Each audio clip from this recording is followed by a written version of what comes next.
Herzlichen Willkommen bei Jetzt lernen ich Deutsch မင်္ဂလာပါဒီဗီဒီယိုထဲမှာတော့ဒီအခန်း1မှာပါတယ်ပေါ့နော် Schritte International 9အခန်း1 Lektion 1 Mein Name ist ဆိုတဲ့အခန်းမှာပါတယ် vocabulary စကားလုံးလေးတွေကိုအတန်ထွက်နဲ့အတူတူအဓိပ္ပာယ်ပေါ့နော်မြန်မာလိုရောအင်္ဂလိပ်လိုရောရှင်းပြပေးသွားမှာဖြစ်ပါတယ်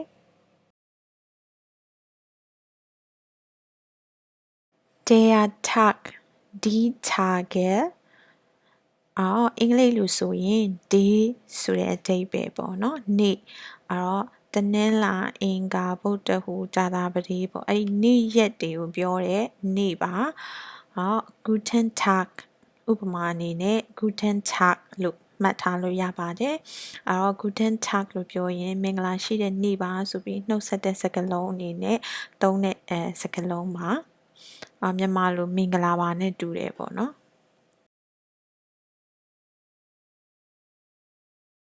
မိုင်လို့အတန်ထွက်ပါတယ်အဲ့တော့မိုင်ရဲ့အနောက်မှာတော့သူရဲ့အနောက်ကပါတယ်နောင်ပေါ်မှာမူတည်ပြီးတော့ပြောင်းတာမျိုးတွေရှိနိုင်တယ်ပေါ့နော်မိုင်ဆိုတာက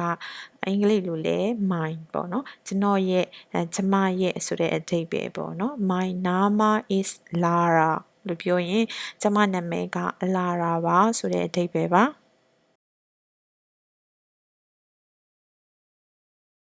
Der Name ဒီနာမနာမည်ဆိုတဲ့အဓိပ္ပာယ်ပါအင်္ဂလိပ်လိုတော့ name ပေါ့နော်zum Beispiel mein Name ist Lara ကျမနာမည်က Lara ဆိုတဲ့အဓိပ္ပာယ်ပါsein လို့အတန်ထွက်ပါတယ်အင်္ဂလိပ်လိုဆိုရင် verb to be နဲ့တူတယ်ပေါ့နော်အဓိပ္ပာယ်ကတော့ဖြစ်သည်ဆိုတဲ့အဓိပ္ပာယ်ပါ zum Beispiel ich bin Sophia Baumann အဲ့တော့ကျမက Sophia Baumann ဖြစ်ပါတယ်လို့ပြောတာပါ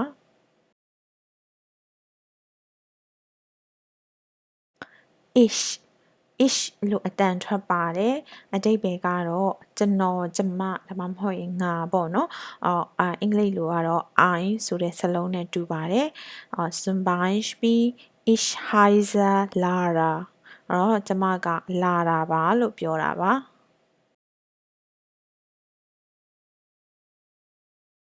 Das bin ich လို့အတန်ထွက်ပါတယ် Das bin ich ဒါကကျမပါဆိုပြီးတော့ပြောတဲ့အဓိပ္ပာယ်ပေါ့နော်အင်္ဂလိပ်လိုဆိုရင် this is me ဆိုပြီးတော့ပြောတယ်ပေါ့နော်အမတယောက်က zum Beispiel ပေါ့နော်where is Lara ဆို Lara ကဘာတူလဲလို့မေးရင် das bin ich ကျမပါဆိုပြီးတော့ပြောတဲ့နေရာမျိုးမှာသုံးလို့ရပါတယ်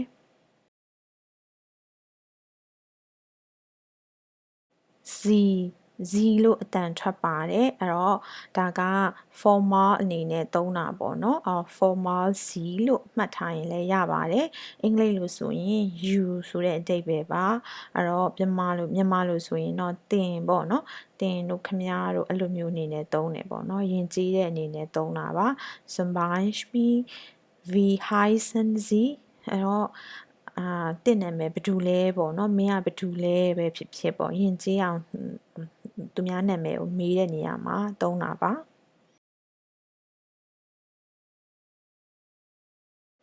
Ansehen လို့အတန်ထွက်ပါတယ်အဓိပ္ပာယ်ကတော့သူကတခုခုကြည့်တယ်ဆိုတဲ့အဓိပ္ပာယ်ရပါတယ် zum Beispiel sehen Sie die Fotos an ဒီပုံတွေကိုကြည့်ပါဆိုပြီးတော့ပြောတာပါဒီသင်ခန်းစာတွေမှာသူကညွှန်ကြားချက်အနေနဲ့ပါတဲ့စာလုံးတွေဖြစ်ပါတယ်ညွှန်ကြားချက်တွေကိုနားလည်အောင်ထည့်ပေးထားတာပါ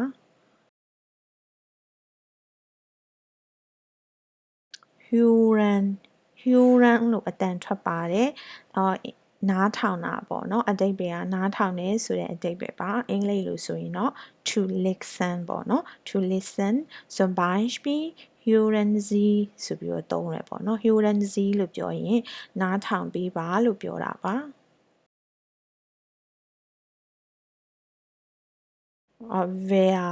wer လို့အတန်ထွက်ပါတယ်အဓိပ္ပာယ်ကတော့ဘ ဘသူလဲဆိုပြီးတော့မေးတဲ့အဓိပ္ပာယ်ပေါ့နော်အင်္ဂလိပ်လို who နဲ့တူပါတယ်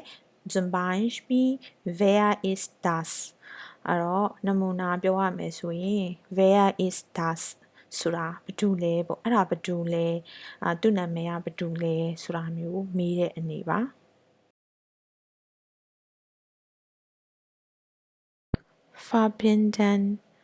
Verbinden လို့အတန်ထွက်ပါတယ် Verbinden ရဲ့အဓိပ္ပာယ်ကတော့ to connect ပေါ့နော်ဆက်သွယ်တယ်ဆိုတဲ့အဓိပ္ပာယ်ပါအဲ့တော့တစ်ခုနဲ့တစ်ခုနဲ့ဆက်တာပေါ့နော်Verbinden Sie die Antworten အဲ့တော့အဖြေပေးထားတယ်အဖြေကိုတင့်တော်တဲ့အဖြေနဲ့ပြန်ပြီးတော့ဆက်ပေးရတာမျိုးပေါ့နော်Heißen လို့အတန်ထွက်ပါတယ်အဲ့တော့ခေါ်တယ်ဆိုတဲ့အဓိပ္ပာယ်ပေါ့နော်ဥမာလို့ခေါ်တယ်ဥမာလူတစ်ယောက်နာမည်ပေါ့နော်ဥမာမောင်ပါလို့ခေါ်တယ်ဆိုတာမျိုးအဲ့တော့ wie heißen Sie မင်းနာမည်ဘယ်လိုခေါ်လဲလို့မေးတဲ့အဓိပ္ပာယ်ပါမင်းကဘာတူလဲမင်းနာမည်ဘယ်လိုခေါ်လဲပေါ့နော်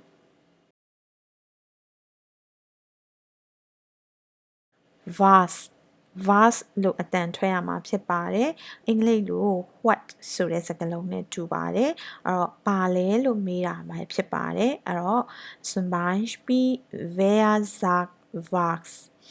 ဘသူကဘာပြောတာလဲဆိုတဲ့အဓိပ္ပာယ်ပါဒါလည်းဒီသင်ခန်းစာတွေမှာညွှန်ကြားချက်အနေနဲ့ပါတယ်ဆိုရင်နားလည်အောင်လို့ထည့်ထားပေးတာပါ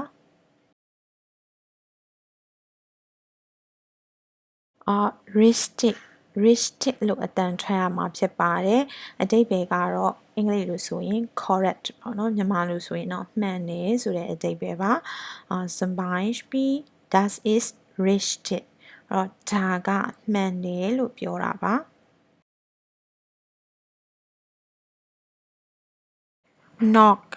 knock လို့အတန်ထွက်ရမှာဖြစ်ပါတယ်အဓိပ္ပာယ်ကတော့ again နောက်တစ်ခါဆိုတဲ့အဓိပ္ပာယ်ပါနောက်ထပ်ဆိုတဲ့အဓိပ္ပာယ်ပေါ့နော်zum Beispiel noch einmal bitte noch einmal လို့ပြောရင်နောက်တစ်ခါကျေးဇူးပြုပြီးတော့ဆိုပြီးတော့တခုခုကိုမကြားလိုက်လို့နားမလည်လိုက်လို့နောက်တစ်ခေါက်ပြန်ပြောခြင်းတဲ့အချိန်မျိုးမှာသုံးပါတယ် noch einmal bitte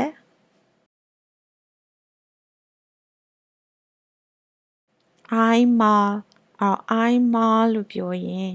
နောက်တစ်ချိန်ပေါ့နော်တစ်ချိန်ဆိုပြီးတော့ပြောတယ်အင်္ဂလိပ်လိုတော့ once နဲ့တူတယ်ပေါ့နော်အခုနဥပမာလိုပါပဲ zum Beispiel noch einmal bitte နောက်တစ်ချိန်ကျေးဇူးပြုပြီးတော့ဆိုပြီးတော့ထပ်ပြောခိုင်းတာမျိုးပါ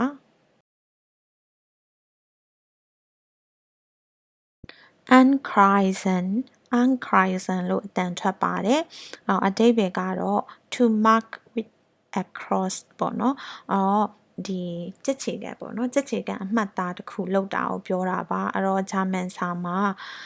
ဒီအဖြေတွေရွေးတဲ့နေရာမှာကြက်ချေကန်သင်္ကေတနဲ့ရွေးလို့ရှိရပေါ့နော်အဲ့ဒီအတွက်ဒီသင်ခန်းစာတွေရဲ့ညွှန်ကြားချက်မှာ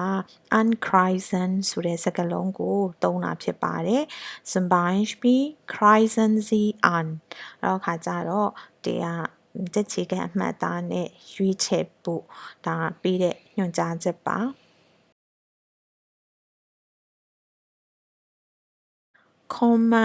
command လို့အတန်ထွက်ပါတယ်မြန်မာလိုဆိုရင်တော့လာတယ်ဆိုတဲ့အဓိပ္ပာယ်ပါအင်္ဂလိပ်လိုကတော့ to come ဆိုတဲ့အဓိပ္ပာယ်ပါ zum Beispiel ich komme aus Polen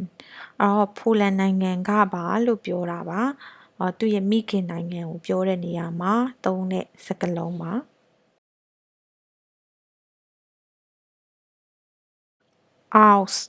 aus လို့အတန်ထွက်ပါတယ် preposition မှာခုနတုန်းကဘယ်နိုင်ငံကလို့ပြောချင်တဲ့ချိန်မျိုးမှာသုံးတာပါ zum Beispiel ich komme aus Portugal ဆိုပြီးတော့သုံးပါတယ်အဲ့တော့ ich komme aus လို့ပြောရင် komme aus တတွဲတည်းမှတ်ရမှာဖြစ်ပါတယ်ဒီ preposition နဲ့ command နဲ့ကိုဘယ်နိုင်ငံကပါလို့ပြောတဲ့အသုံးအနှုန်းပါ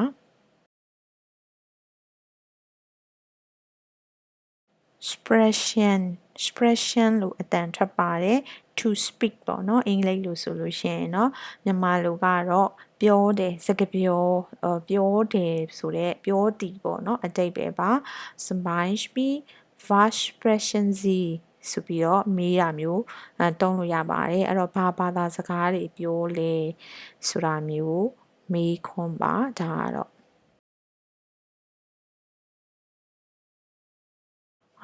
ein bisschen ဆိုပြီးအတန်ထွက်ပါတယ် ein bisschen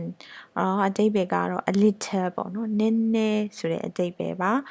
Zum Beispiel ich spreche Englisch und ein bisschen Deutsch ကျမကအင်္ဂလိပ်လိုပြောတယ်ပြီးတော့ဂျာမန်လိုလည်းနည်းနည်းပြောတယ်ဆိုတဲ့အဓိပ္ပာယ်ပါ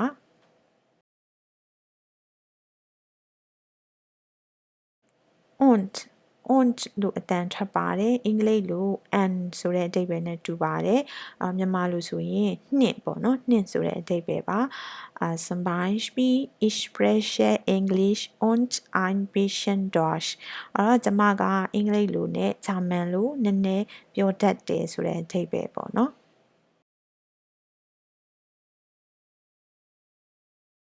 English English လို့အတန်ထွက်ပါတယ်သူကတော့ English ပေါ့နော်အင်္ဂလိပ်စာကိုပြောတာပါဘာသာစကားအနေနဲ့ပေါ့နော်အဲ့တော့ဒီမှာ zum Beispiel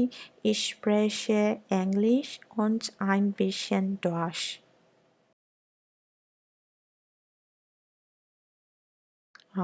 Deutsch လို့အတန်ထွက်ပါတယ် Deutsch ရှေ့မှာလည်းဥပမာတွေမှာခဏကြားခဲ့ပြီးသားပေါ့နော်အဲ့တော့ Deutsch ဆိုတာကဂျာမန်ဘာသာစကားပါအဲ့တော့ဂျာမန်စာကိုဂျာမန်လို Deutsch လို့ခေါ်ပါတယ် Ich spreche ein bisschen Deutsch အဲ့တော့ငါဂျာမန်လိုနည်းနည်းပြောတယ်ဆိုတဲ့အဓိပ္ပာယ်ပါ Deutschland လို့အတန်ထွက်ပါတယ် Deutschland Deutschland ဆိုတာကဂျာမန်လိုဂျာမနီနိုင်ငံကိုပြောတာပါဂျာမနီကိုပြောတာပေါ့နော် Zum Beispiel ich komme aus Deutschland ဆိုလို့ရှိရင်ဂျာမနီကလာတာပါလို့အဓိပ္ပာယ်ရပါတယ်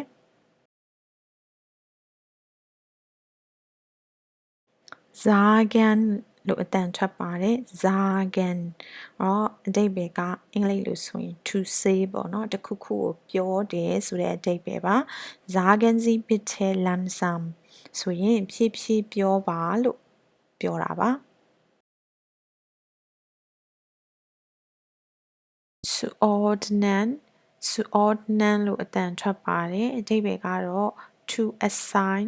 to relate ဆိုတဲ့အဓိပ္ပာယ်ပါမြန်မာလိုဆိုလို့ရှိရင်တော့ဒီနေရာချတယ်ပေါ့နော်တစ်ခုနဲ့တစ်ခုနဲ့အစီအစဉ်ချတယ်ဆိုတဲ့အဓိပ္ပာယ်ပါ ordnen Sie suit zum Beispiel ordnen Sie suit လို့ပြောရင်ဒီတစ်ခုနေရာချခိုင်းတာပါဒါကဒီသင်ခန်းစာတွေမှာညွှန်ကြားချက်အနေနဲ့ပါတဲ့ညွှန်ကြားချက်တွေပါ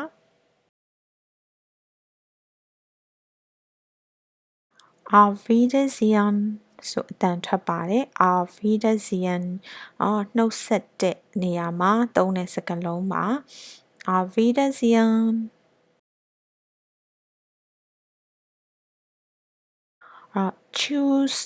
choose လို့အတန်ထွက်ပါတယ်ဒါလည်းနှုတ်ဆက်တဲ့ခွဲခါကန်ဒီချိန်မှာများသောအားဖြင့်သုံးလေးရှိတဲ့စကားလုံးပါ choose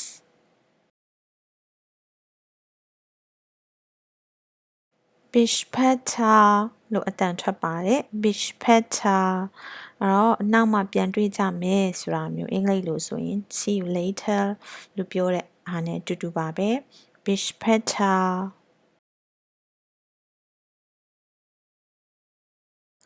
Guten Abend လို့အတန်ထွက်ပါတယ် Guten Abend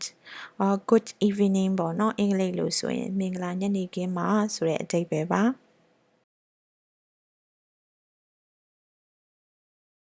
Der Abend die Abende ဒါကညနေခင်းဆိုတဲ့အဓိပ္ပာယ်ပါ noun အနေနဲ့သုံးတာပေါ့နော် evening Guten Abend ရဲ့ Abend ပေါ့နော်ညနေခင်းမှာအဓိပ္ပာယ်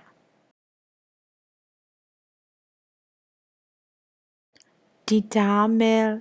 Damen လို့အတန်ထွက်ပါတယ်အင်္ဂလိပ်လိုဆိုရင် ladies လို့သုံးတာပါ ladies ladies and gentlemen လို့သုံးတဲ့ဟာမျိုးဒီမျိုးသမီးတွေကိုမင်္ဂလာပါဆိုပြီးတော့နှုတ်ဆက်တဲ့အချိန်မှာ formal သုံးတဲ့အသုံးနှုန်းပါ zum Beispiel Guten Abend meine Damen und Herren ဆိုတာမျိုးဒါနှုတ်ခွန်းဆက်စကားအနေနဲ့သုံးလို့ရှိတာပါ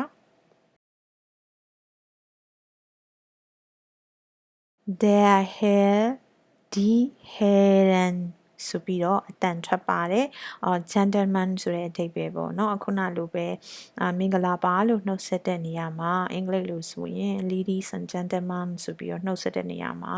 သုံးတဲ့အသုံးနှုန်းပါ zum Beispiel Guten Abend meine Damen und Herren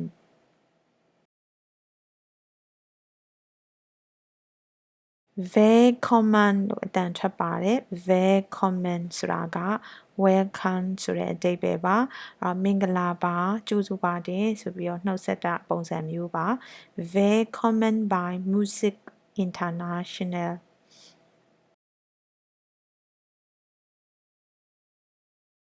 by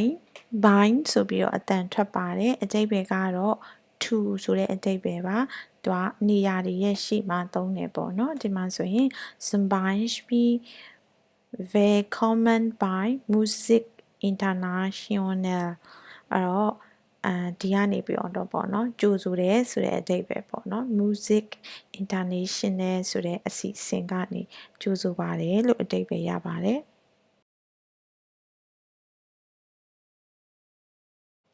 ဒီ music လို့အတန်ထွက်ပါတယ်အဓိပ္ပာယ်ကတော့ music ပါတီးဂီတဆိုတဲ့အဓိပ္ပာယ်ပါ zum Beispiel Willkommen bei Musik International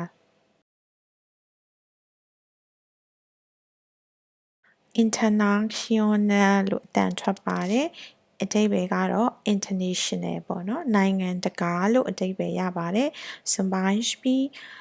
Willkommen bei Musik International Herzlich willkommen Herzlich willkommen ဆိုတာကဒီစိတ်ရင်းနဲ့ပေါ့နော်ကြိုဆိုပါတယ်ဆိုပြီးတော့ပြောတာမျိုးပါ welcome ပေါ့နော်အဲ့တော့ willkommen ကိုပို့ပြီးတော့လှအောင်ပေါ့နော်တကယ်ကိုစိတ်ရင်းနဲ့ကြိုဆိုတယ်ဆိုတာမျိုးနဲ့ပြောတာပါ zum Beispiel Herzlich willkommen bei Musik International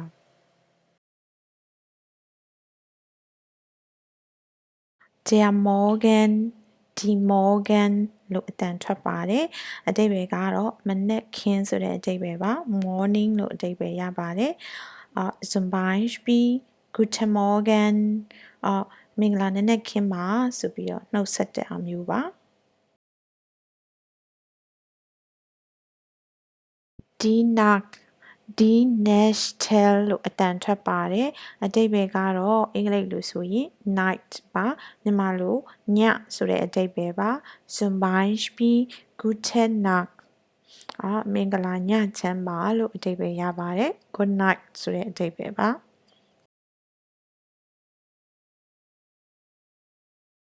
Die Frauen လို့အတန်ထွက်ပါတယ် woman ဆိုတဲ့အဓိပ္ပာယ်ပါအမျိုးသမီးလို့အဓိပ္ပာယ်ရပါတယ် zum Beispiel Guten Morgen Frau Fleckenstein မင်္ဂလာနံနက်ခင်းပါ Frau Fleckenstein ဆိုပြီးတော့နာမည်ကိုခေါ်ပြီးတော့နှုတ်ဆက်တာပါအဲ့တော့အမျိုးသမီးတွေရဲ့နာမည်ရှေ့မှာဂျာမန်လို့ဆိုရင် Frau ဆိုပြီးတော့ထည့်ပြီးတော့ခေါ်လေးရှိပါတယ်အဲ့တော့ဒီ Frau ဆိုတာဒီအမျိုးသမီးကိုလေးစားသမှုနဲ့ခေါ်တဲ့နာမည်ပေါ့เนาะအဲ့တော့မြန်မာလိုဆိုရင်မတို့ဒေါ်တို့နဲ့ဆင်တူပါတယ်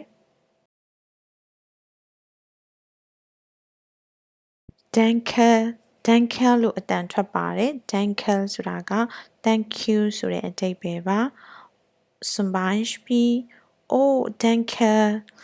ကျေးဇူးတင်ပါတယ်ဆိုပြီးတော့ပြောတာပါ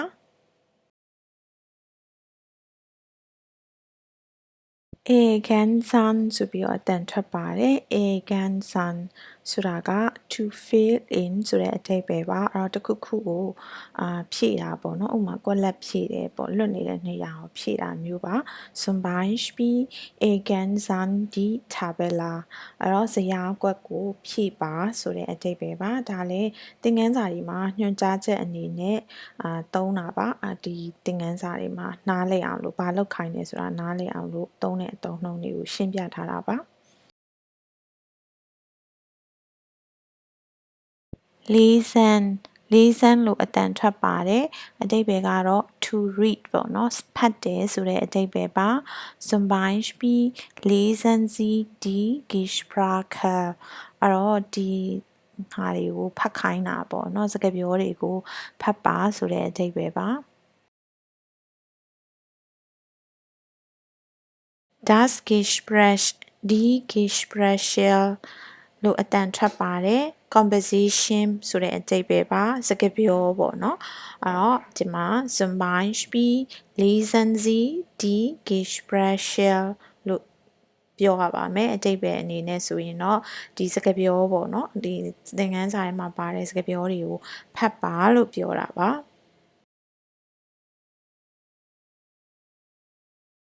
Die Anschuldigung die Anschuldigen ဆိုပြီးတော့အတန်ထွက်ပါတယ်အဓိပ္ပာယ်က accuse ဆိုပြီးတော့ခွင့်တောင်းတာပေါ့နော်တခုခုကိုဥမာမသိတဲ့သူတယောက်ကိုလမ်းမေးဖို့လို့မသိတဲ့သူတယောက်ကိုတခုခုပြောဖို့မေးဖို့မှာမမေးခင်ခွင့်တောင်းတဲ့အနေနဲ့ပြောတဲ့စကားပါ Zum Beispiel Anschuldigung wie heißen Sie တစိမ့်လောက်ပါပေါ့နော်နာမည်ဘယ်လိုခေါ်လဲဆိုပြီးတော့မေးတာပါ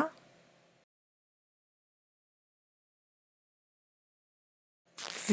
လို့အတန်ထွက်ပါတယ် V ဆိုတာကမိခွန်းစလုံးမှာအင်္ဂလိပ်လို how နဲ့တူပါတယ်အဲ့တော့ဘယ်လိုဆိုတဲ့အဓိပ္ပာယ်ပါ zum Beispiel wie heißen Sie wie heißen Sie ဆိုလို့ရှိရင်သူကနာမည်ဘယ်လိုခေါ်လဲပေါ့နော်ဆိုပြီးတော့မေးတာပါ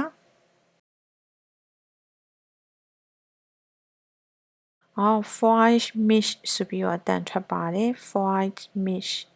သူကတော့တွေ့ရတာဝမ်းသာပါတယ်ဆိုတဲ့အဓိပ္ပာယ်ပါ Pleased to meet you ဆိုတဲ့အင်္ဂလိပ်စာအသုံးနှုန်းနဲ့တူပါတယ် Zum Beispiel Freut mich တယောက်ကမိတ်ဆက်ပေးတာမျိုးဆိုလို့ရှိရင်တွေ့ရတာဝမ်းသာပါတယ်ဆိုပြီးတော့ပြောတာမျိုးပါ Das Klinikum die Kliniken ဆိုပြီးတော့အတန်ထွက်ပါတယ်အဲ့တော့ clinic ဆိုတဲ့အဓိပ္ပာယ်ပါဆေးခန်းပေါ့နော်မြန်မာလိုဆိုရင် zum Beispiel herzlich willkommen im Parkklinikon Parkklinikon ဆိုတာဆေးခန်းနာမည်ပေါ့နော် Park ဆေးခန်းကနေပြီးတော့ကြိုဆိုပါတယ်ဆိုတဲ့အဓိပ္ပာယ်ပါyet လို့အတန်ထွက်ပါတယ် yet အင်္ဂလိပ်လိုဆိုရင်တော့ noun လို့အဓိပ္ပာယ်ရပါတယ်မြန်မာလိုဆိုရင်တော့အခုယခုဆိုတဲ့အဓိပ္ပာယ်ပေါ့နော် zum Beispiel und jetzt Sie အခုကတင့်အလှဲ့ပေါ့နော်အခုကခမရဲ့အလှဲ့ဆိုပြီးတော့ပြောတာပါ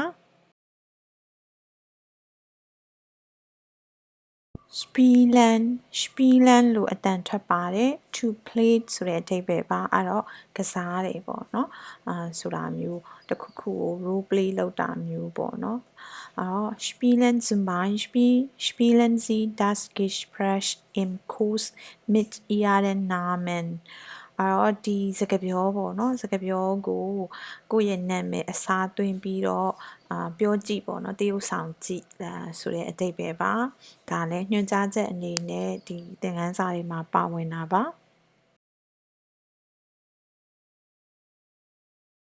suchen လို့အတန်ထွက်ပါတယ် suchen ဆိုတာက to look for ပေါ့နော်အဲ့တော့တစ်ခုခုကိုရှာတာပါ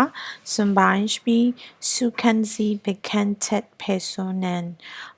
သိတဲ့သူနာမည်ကြီးတဲ့သူပေါ့နော်ပြောချင်တာကနာမည်ကြီးတဲ့သူကိုရှာပါသိတဲ့သူကိုရှာပါဆိုပြီးတော့ပြောတာပါ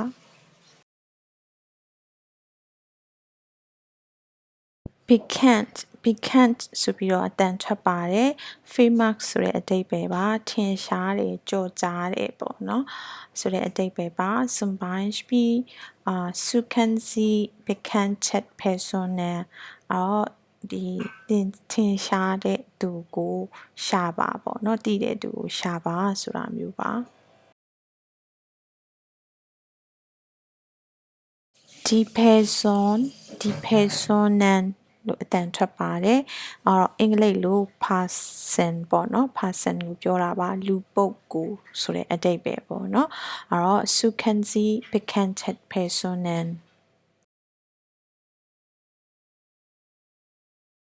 zeigen လို့အတန်ထွက်ပါတယ်အင်္ဂလိပ်လို to show ဆိုတဲ့အဓိပ္ပာယ်ပါ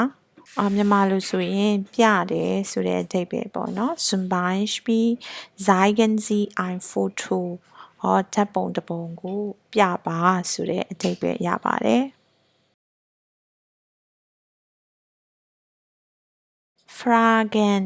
fragen လို့အတန်ထွက်ပါတယ်အင်္ဂလိပ်လိုဆိုရင် to ask ဆိုတဲ့အဓိပ္ပာယ်ပါမေးခွန်းမေးတာပေါ့နော်မေးတယ်ဆိုတဲ့အဓိပ္ပာယ်ပါ zum Beispiel fragen Sie im Kurs ဒီသင်ခန်းစာပေါ့နော်စာသင်ခန်းထဲမှာမေးခွန်းမေးပါဆိုတဲ့အဓိပ္ပာယ်ပါ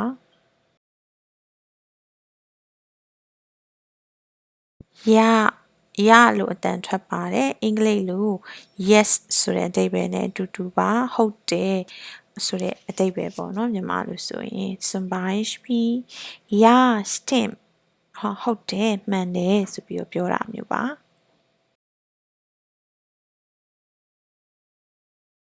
stimmen လို့အတန်ထွက်ပါတယ် stimmen ဆိုတာကအင်္ဂလိပ်လိုဆိုရင်တော့ to be correct ပေါ့နော်မှန်တယ်လို့အဓိပ္ပာယ်ရပါတယ် zum Beispiel ja stimmt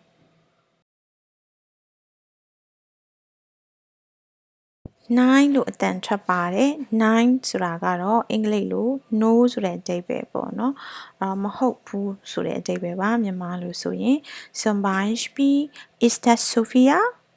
Nein das ist Lara အဲ့ဒါကဆိုဖီယာလားဆိုပြီးမေးတော့မဟုတ်ဘူးအဲ့ဒါကလာတာပေါ့နော်ဖြေတာပါ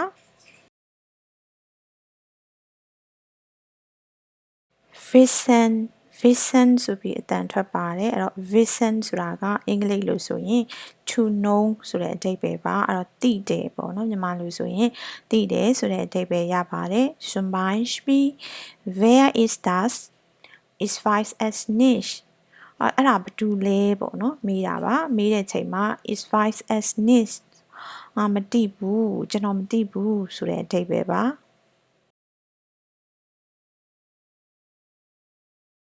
niche လို့အတန်ထွက်ပါတယ်အင်္ဂလိပ်လိုဆိုရင် not ဆိုတာနဲ့အဓိပ္ပာယ်တူတယ်ပေါ့နော်မြန်မာလိုဆိုရင်မဘူးဆိုတဲ့ဒီဘူးအနေနဲ့သုံးတဲ့ပုံစံပေါ့နော် zum Beispiel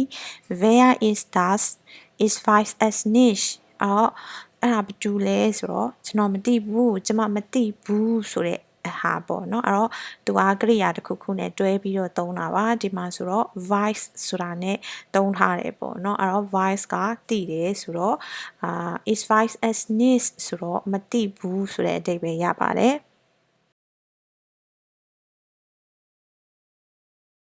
schon လို့အတန်ထွက်ပါတယ် schon ဆိုတာကပြီးပြီဆိုတဲ့အဓိပ္ပာယ်ပေါ့နော်အင်္ဂလိပ်လိုဆိုရင် already ဆိုတာနဲ့တူပါတယ် zum Beispiel schon fertig ပြီးပြီလားလို့မေးတာပါ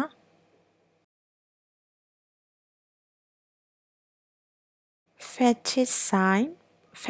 sein လို့အတန်ထွက်ပါတယ်အင်္ဂလိပ်လိုဆိုရင် to be finished ပေါ့နော်ပြီးတယ်ဆိုတဲ့အဓိပ္ပာယ်ပါပြီးပြီပေါ့နော်တခုခုလုပ်လို့ပြီးပြီဆိုလို့ရှိရင်သုံးတာပါ zum Beispiel ich bin fertig ဆိုလို့ရှိရင်ငါပြီးပြီဆိုပြီးတော့ပြောတာပါ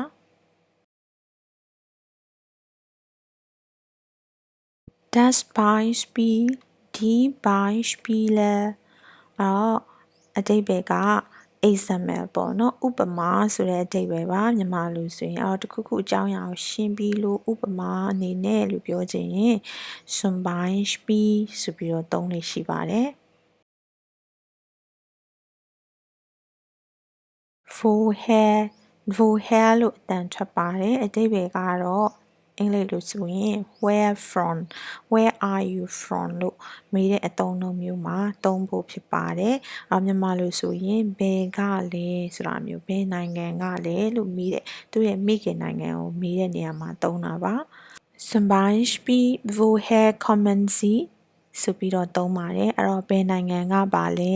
ဆိုပြီးတော့သူ့ရဲ့နိုင်ငံသားကိုမေးတာပေါ့နော်သူ့ရဲ့မူရင်းနိုင်ငံကိုမေးတာပါ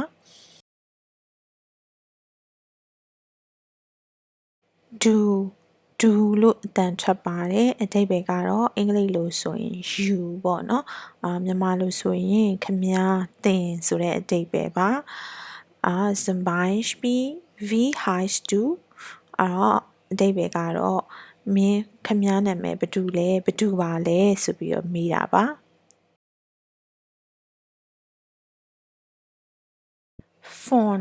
phone လို့အတန်ထွက်ပါတယ်အင်္ဂလိပ်လိုဆိုရင်အဓိပ္ပာယ်က from ပေါ့နော်မြန်မာလိုဆိုရင်မှဆိုပြီးတော့အဓိပ္ပာယ်ရတယ်ပေါ့နော်ဘယ်ကအမှာ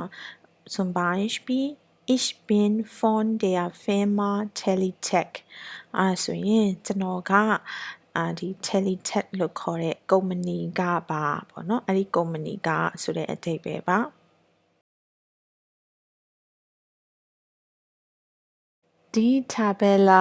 Die Tabellen လို့အတန်ထွက်ပါတယ်မြန်မာအင်္ဂလိပ်လိုဆိုရင် table ဆိုတဲ့အဓိပ္ပာယ်ပါမြန်မာလိုကတော့ဇယားပေါ့နော်ဇယားခွက်တွေကိုပြောတာပါ zum Beispiel ergänzen Sie die Tabelle အဲ့တော့ဒီဇယားခွက်ကိုဖြည့်ပါဆိုတဲ့အဓိပ္ပာယ်ပါ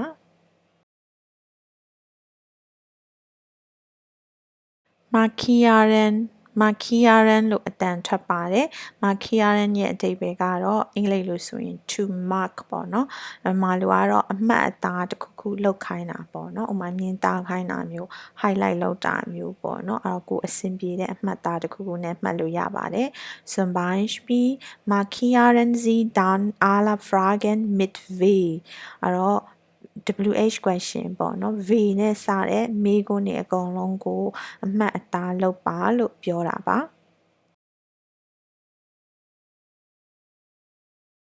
die Antworten လို့အတန်ထွက်ပါတယ်အင်္ဂလိပ်လိုဆိုရင်အဓိပ္ပာယ်က answer ပေါ့နော်မြန်မာလိုကတော့အဖြေပါ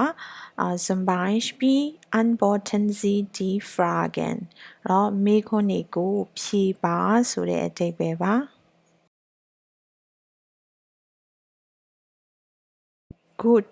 good လို့အတန်ထွက်ပါတယ်အင်္ဂလိပ်လို good နဲ့တူတူပါပဲ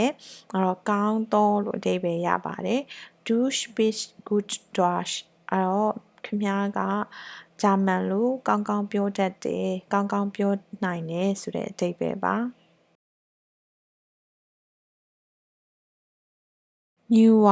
newer လို့အတန်ထွက်ပါတယ်အင်္ဂလိပ်လိုဆိုရင်တော့အဓိပ္ပာယ်က only နဲ့တူပါတယ်မြန်မာလိုဆိုရင်တော့မျှတာပေါ့နော်ဒီလောက်လေးပဲဒါမျိုးပြောချင်တဲ့အချိန်မှာသုံးပါတယ် zum Beispiel newer ein bisschen ဆိုရင်နည်းနည်းလေးလောက်ပါပဲဆိုတဲ့အဓိပ္ပာယ်ပါ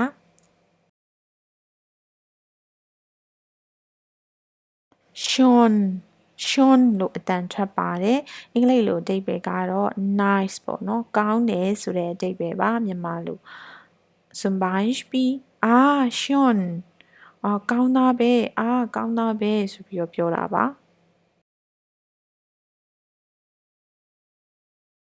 ouch လို့အတန်ထွက်ပါတယ် ouch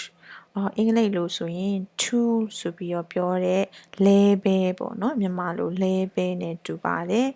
zum Beispiel aha ouch Türkisch တူရကီဘာသာစကားရောလားဆိုပြီးတော့ပြောတာပါအဲ့တော့ရှေ့မှာတခုခုပေါ့နော်ဘာသာစကားတခုခုကိုပြောတတ်တယ်လို့ပြောပြီးတော့တူရကီလိုလည်းပြောတတ်တယ်ဆိုတူရကီလိုပါတူရကီလိုလည်းပဲပြောတတ်တာလားဆိုတဲ့အဓိပ္ပာယ်နဲ့သုံးတာပါ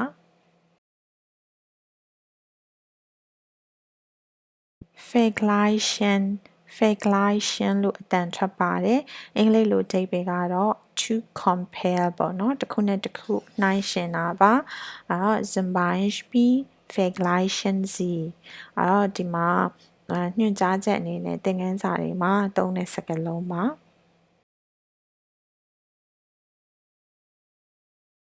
their partner ဒီ partner အဲ့တော့အင်္ဂလိပ်လို partner ဆိုတဲ့စာလုံးနဲ့အတူတူပဲပေါ့နော်အဲ့တော့မြန်မာလိုဆိုရင်ကိုယ့်ရဲ့တွဲပေါ်တွဲဖက်ပေါ့နော်လုပ်ဖို့ကင်ဘက်တွေကိုလည်းအဲ့လိုခေါ်ပါတယ် Zum Beispiel sprechen Sie mit Ihrer Partnerin oder Ihrem Partner အဲ့တော့ကိုယ့်ရဲ့ဒီအတန်းပေါ်ပေါ့နော်အတန်းပေါ်နဲ့ကိုယ့်ရဲ့စကားပြောပေါ်နဲ့စကားပြောပါဆိုတဲ့အဓိပ္ပာယ်ပါသင်ခန်းစာတွေရဲ့ညွှန်ကြားချက်မှာဒီလိုပုံစံမျိုးတွေ့ရပါတယ်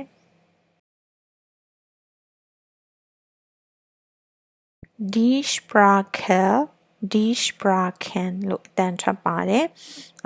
အင်္ဂလိပ်လိုအဓိပ္ပာယ်ကတော့ language ပေါ့နော်မြန်မာလိုကတော့ဘာသာစကားဆိုတဲ့အဓိပ္ပာယ်ပါ Zum Beispiel ich spreche drei Sprachen အဲ့တော့ကျမကဘာသာစကား၃မျိုးပြောတတ်တယ်ဆိုတဲ့အဓိပ္ပာယ်ပါ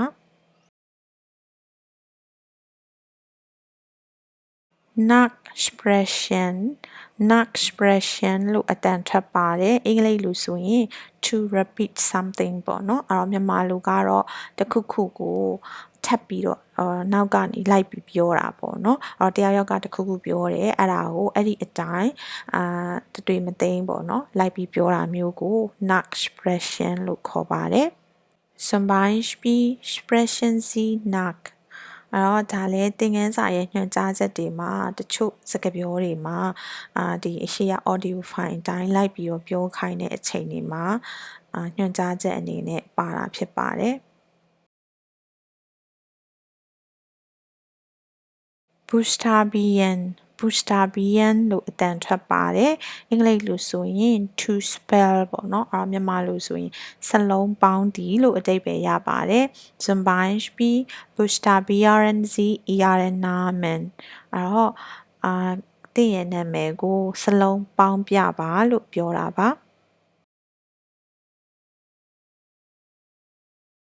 Der Buchstabe die Buchstaben လို့အတန်ထွက်ပါတယ်အဲ့တော့အင်္ဂလိပ်လိုအဓိပ္ပာယ်ကတော့ letter ပေါ့နော်အဲ့တော့မြန်မာလိုဆိုရင်ဒီစကားလုံးလို့ပြောတာပါ Zum Beispiel wie viele Buchstaben gibt es Deutsch အဲ့တော့ဂျာမန်စာမှာစကားလုံးဘယ်နှလုံးရှိလဲလို့မေးတာပါ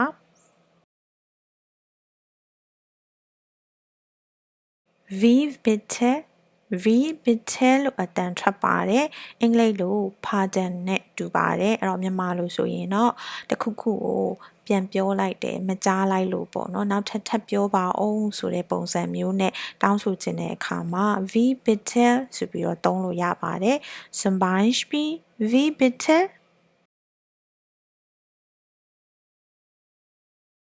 bitte bitte ဆိုတာကတော့အင်္ဂလိပ်လို please ဆိုပြီးတော့ယဉ်ကျေးတဲ့အနေနဲ့ဒီတခုခုကိုတောင်းဆိုတဲ့စကားပြောတဲ့နေရာမှာသုံးတာဖြစ်ပါတယ်Zum Beispiel Buchstabieren Sie bitte အဲ့တော့စလုံးပေါင်းပြပါကျေးဇူးပြုပြီးစလုံးပေါင်းပြပါလို့ပြောတာပါ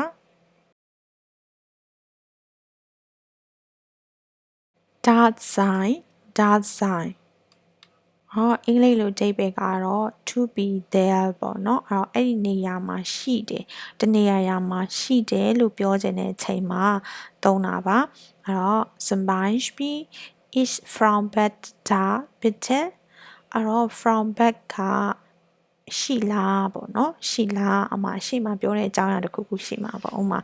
ရုံးခန်းမှာဖုံးဆက်ပြီးမိတာမျိုးဆိုရင်တော့ ich from bed da bitte ဆိုလို့ရှိရင်တော့သူက from bed ကရုံးခန်းမှာရှိလားလို့မေးတာပါ Der Moment ဒီ moment လို့အတန်ထွက်ပါတယ်အင်္ဂလိပ်လို moment နဲ့တူပါတယ်အဲ့တော့ဒီအချိန်တစ်ခုခုကိုရည်ညွှန်းပြီးတော့ပြောတာပေါ့နော်Zum Beispiel einen Moment bitte ဆိုရင်ခဏလောက်တစ်စိတ်လောက်ခဏလေးစောင့်ပါဆိုတဲ့အဓိပ္ပာယ်ပါကျေးဇူးပြုပြီးတော့ခဏလောက်စောင့်ပါ einen Moment bitte Tut mir leid ဆိုပြီးတော့အတန်ထွက်ပါတယ် Tut mir leid ဆိုတာက I'm sorry ပေါ့နော်တောင်းပန်ပါတယ်လို့ပြောတာပါ စပိုင်းပြီးဆိုရင် treat me a light လို့ပြောလို့ရှိသလိုတခါတလေမှာကြာရင် as treat me a light ဆိုပြီးတော့လည်းပြောလို့ရှိပါတယ်အဓိပ္ပာယ်ကတော့အတူတူပါပဲတောင်းပန်နေပေါ့နော်ဝမ်းနေပါတယ်တောင်းပန်ပါတယ်ဆိုပြီးတော့ပြောတာပါ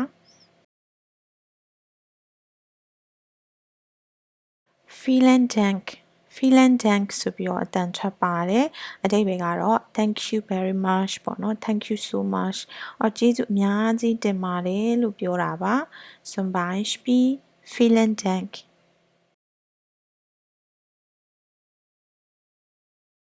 auf Wiederhören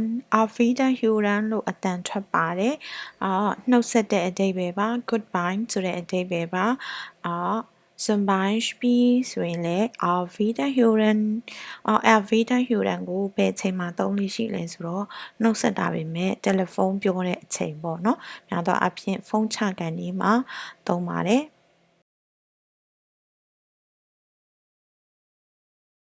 နောက်ထပ်သင်ခန်းစာတွေကိုလည်းပဲဒီလိုမျိုးပဲ worksheet တွေကိုရှင်းပြပေးသွားမယ့် video file လေးတွေတင်ပေးသွားမှာဖြစ်ပါတယ်channel ကို like and subscribe လုပ်ထားပေးပါနော်ကျေးဇူးပါ vielen Dank tschüss